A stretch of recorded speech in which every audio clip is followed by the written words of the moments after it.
Good morning, class. Today we are going to learn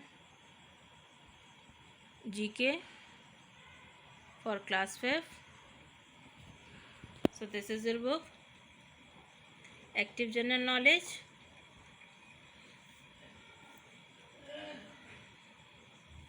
Everyone take out your book.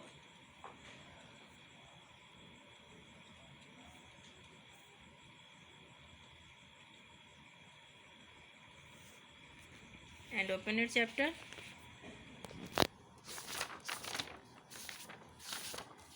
Chapter number 7.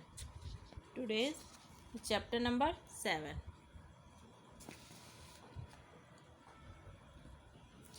Your chapter number 7 is Land and Water. भूमि और जल. चलिए start करते हैं. Various types of structure are formed by land and water together. Various types of structure are formed by land and water. भूमि और जल से मिलकर विभिन्न प्रकार की संरचनाओं का निर्माण होता है. भूमि और जल से मिलकर विभिन्न प्रकार की संरचनाओं का निर्माण होता है.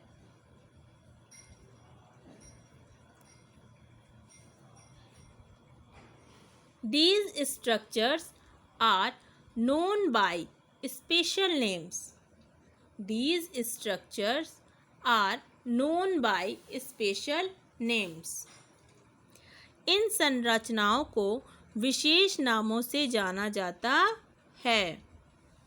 इन संरचनाओं को विशेष नामों से जाना जाता है.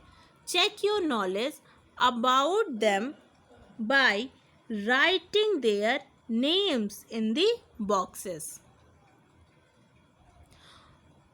बॉक्सों में उनके नाम लिखकर उनके बारे में अपने ज्ञान की जांच करना है. मतलब पता करना है कि आपको कितनी उस चीज़ के बारे में नॉलेज है.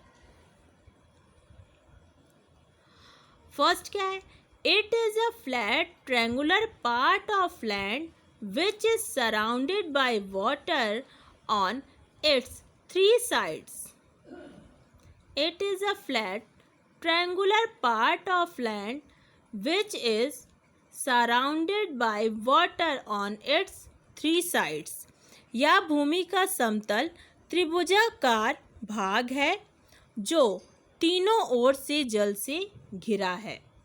यह भूमि का समतल त्रिभुजाकार भाग है जो तीनों ओर से जल से घिरा है. तो वो भाग कौन सा हो जाएगा? वो आपका हो जाएगा पेनिनसुला. Peninsula PENISULA. पेनिनसुला यानी प्रायद्वीप. PENINSULA. Peninsula. Number 2. It is a natural spring of hot water which at times rises suddenly into the air. It is a natural spring of hot water. यह गर्म पानी का एक प्राकृतिक झरना है which at times rises suddenly into the air. जो कभी कभी अचानक हवा में उठ जाता है. तो वो क्या हो जाएगा? वो हो जाएगा geyser. GEYSER. GEYSER. Geyser. Number 3. This is a narrow stretch of water. This is a narrow stretch of water that connects two big water bodies. This is a narrow stretch of water that connects two big water bodies. यह पानी का एक संकरा हिस्सा है जो दो बड़े जलाशयों को जोड़ता है. यह पानी का एक संकरा हिस्सा है जो दो बड़े जलाशयों को जोड़ता है। तो वो क्या हो जाएगा? वो straight, STRAIT, STRAIT, straight. Number 4 क्या है? It is a triangular part of see that is cut deep into the mainland.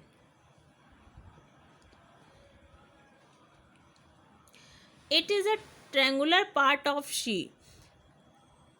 यह समुद्र का एक त्रिभुजाकार भाग है। That is cut deep into the mainland, जो मुख्य भूमि में गहराई तक कटा हुआ है। यह समुद्र का त्रिभुजाकार भाग है जो मुख्य भूमि में गहराई तक कटा हुआ है। तो ये क्या हो जाएगा आपका? ये बै, BAY, by, BAY। Number 5, it is a shallow stretch of water that is separated from main sea by a barrier.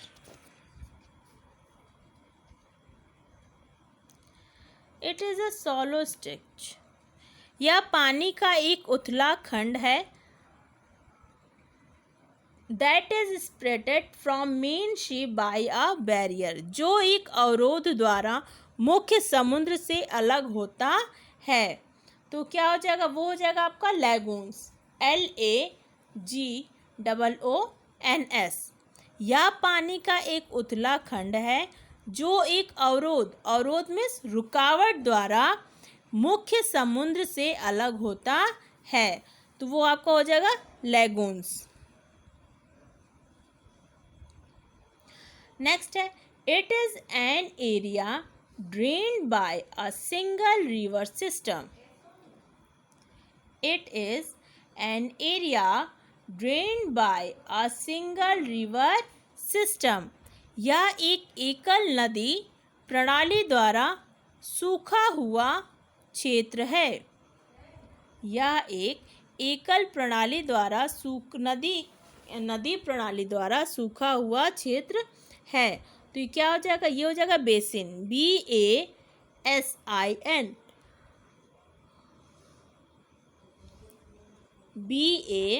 BASIN, basin. Number 7, it is a chain of Iceland. It is a chain of Iceland. यह द्वीपों की एक श्रृंखला है। It is a chain of Iceland. यह द्वीपों की एक श्रृंखला है। तो उसे क्या कहते हैं? आर्कीपिलेगो, ARCHIPELAGO, ARCHIPELAGO, आर्कीपिलेगो। नेक्स्ट है आपका, it is a small river that joins a big river. It is a small river that joins a big river. यह एक छोटी नदी है जो एक बड़ी नदी से मिलती है। यह एक छोटी नदी है जो एक बड़ी नदी से मिलती है। ट्रिब्यूटरी, TRIBUTARY,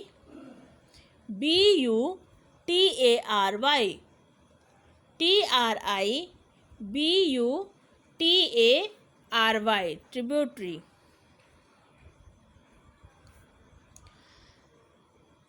नेक्स्ट क्या है? It is a triangular piece of land at the mouth of river where it splits into many channels before entering the sea. It is a triangular piece of land. यह नदी के मुहाने पर भूमि का एक त्रिकोणीय टुकड़ा है। It splits into many channels before entering the sea.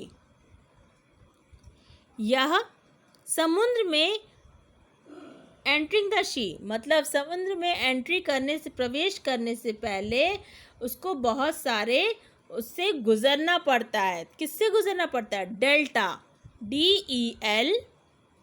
DELTA, delta, DELTA, delta.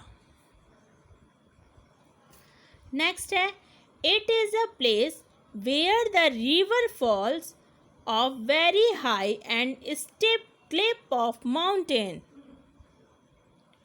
It is a place where the river falls off very high मतलब वह स्थान जहाँ से नदी बहुत ऊंचाई से गिरती है, and step Cliff of mountain और खड़ी चट्टान या पहाड़ से टकराती है, उसको क्या कहते हैं? Waterfall.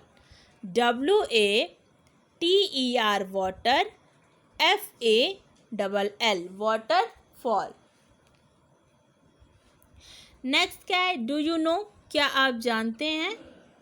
Hurricane is a tropical cyclone of about 650 kilometre across, spinning around a central area of very low pressure with winds over 140 kilometre per hour. लगभग 600 किलोमीटर के पार उष्णकटिबंधीय चक्रवात हरेन, ये एक चक्रवात है, इसका नाम हरिकेन है, वो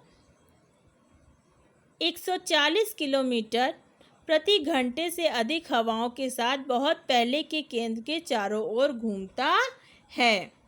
ठीक है, तो ये आपका चैप्टर 7 यहीं पे फिनिश होता है। नेक्स्ट चैप्टर है, नेक्स्ट चैप्टर आपका है चैप्टर नंबर 8। चैप्टर नंबर 8 क्या है? दी नेचर क्विज। नेचर क्विज में प्रकृति से प्रश्नोत्तरी है, मतलब प्रकृति से आपका प्रश्नोत्तर है इसमें। Tick the correct option, correct option पे आपको टिक करना है। फर्स्ट है आपका, which animal is also known as morse. Which animal is also known as morse. किस जानवर को मोर्स के नाम से भी जाना जाता है? आप लोग सिर्फ मुझे सुनेंगे, बुक में आप लोग अपनी नज़र रखिए, मतलब आप लोग अपनी बुक में देखिए, मुझे सुनिए। सिर्फ वीडियो आप लोग के सामने चलेगा, लेकिन आप लोग की नज़र बुक में होगी। आंसर मैं आपको नंबर सहित आपको आंसर बता दूंगी। Which animal is also known as morse, किस जानवर को मोर्स के नाम से भी जाना जाता है? पेंगुइन, वॉलरस और शील। तो ऑप्शन बी वॉलरस पे टिक कर दीजिए। ऑप्शन नंबर बी वॉलरस पे टिक कर दीजिए। वॉलरस को मोर्स के नाम से भी जाना जाता है। Number 2, which of the following animal has webbed feet. Which of the following animals has webbed feet. निम्नलिखित में से किस जानवर के पैर जाल वाले होते हैं? निम्नलिखित में से किस जानवर के पैर जाल वाले यानी जाली नुमा उनके पैर होते हैं? बाइसन, कंगारू और ऑटर किसके होते हैं? तो option C otter is the correct option. Otter पर टिक कर लीजिए। Option C is the correct answer. Number 3, the word dinosaur means. Dinosaur शब्द का अर्थ क्या है? The word dinosaur means, dinosaur शब्द का अर्थ क्या है? ट्रिबल लिजर्ड, बिग लिजर्ड और स्मॉल लिजर्ड। तो इसका क्या हो जाएगा? ट्रिबल लिजर्ड यानी कि भयानक छिपकली। डायनासोर मीन्स भयानक छिपकली, इसका अर्थ हो जाएगा भयानक छिपकली। Option A is the correct answer. Option A पे टिक करिए।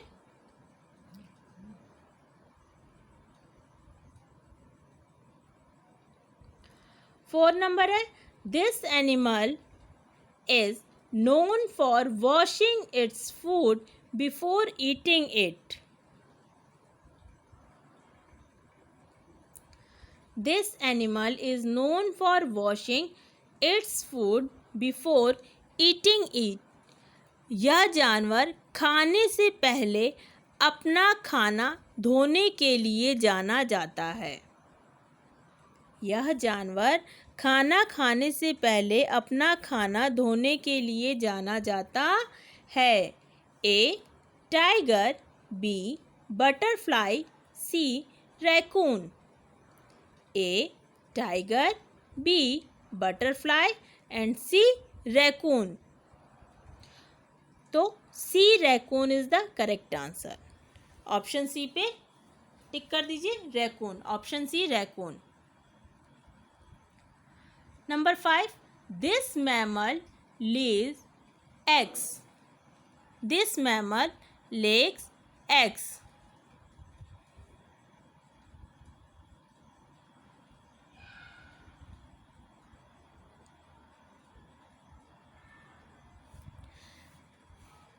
यह स्तनपायी अंडे देता है। कौन सा जानवर स्तनपायी जो जिसके बारे में नेम है वो अंडे देता है?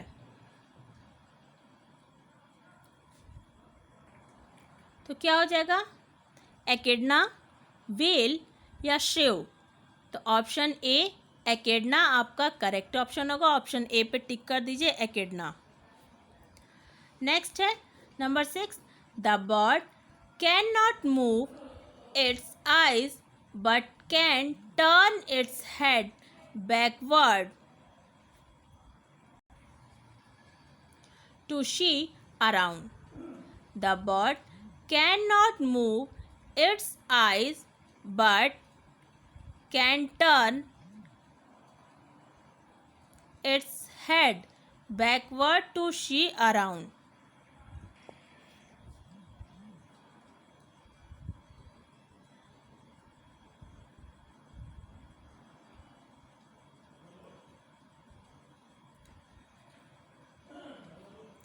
क्या है? यह पक्षी अपने आँखों मतलब आँख नहीं हिला सकता, लेकिन देखने के लिए अपना सिर पीछे की ओर मोड़ सकता है। Penguin, owl, chameleon. तो क्या हो जाएगा? B owl. आउल पे टिक कर दीजिए।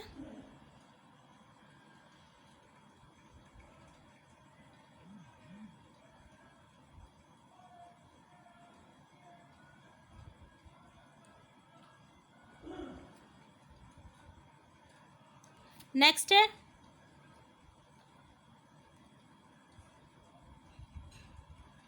बटरफ्लाइज आर हनी बीज have special type of mouth which is like a hollow needle.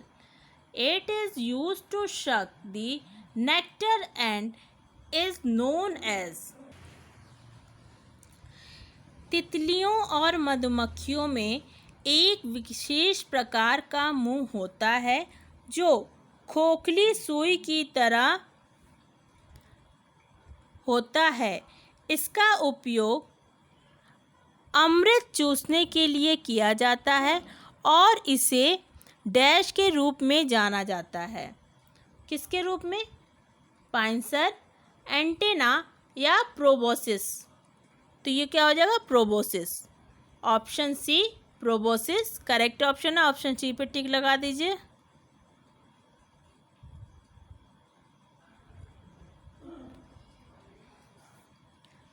Eight है it is the largest animal on the earth. It is the largest animal on the earth. या जमीन का सबसे सबसे बड़ा जानवर है। ब्लू व्हेल, अफ्रीकन एलिफेंट या किड ड्रैगन। तो option B blue whale. Blue whale पे टिक करिए।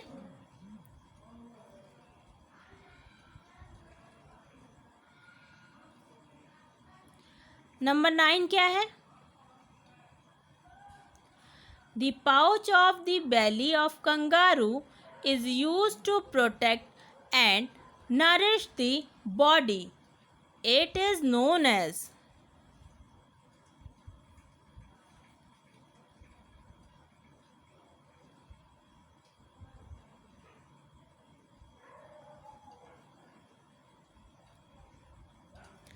कंगारू के पेट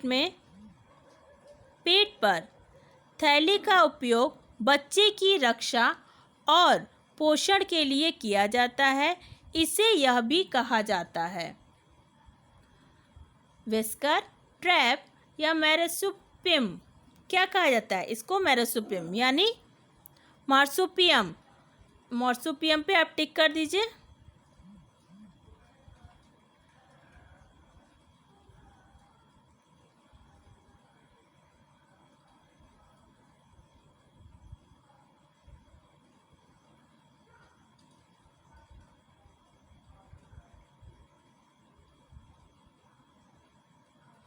नेक्स्ट है it is the smallest fish in the world.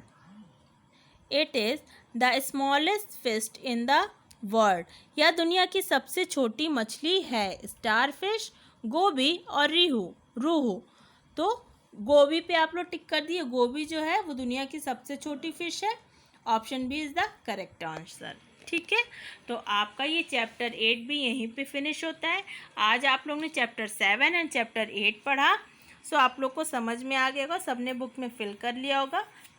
PDF के थ्रू आपको बता दीजिएगा कि आपको नोटबुक में कैसे करना है। तो आज की क्लास आपकी यहीं ओवर होती है। So thank you so much.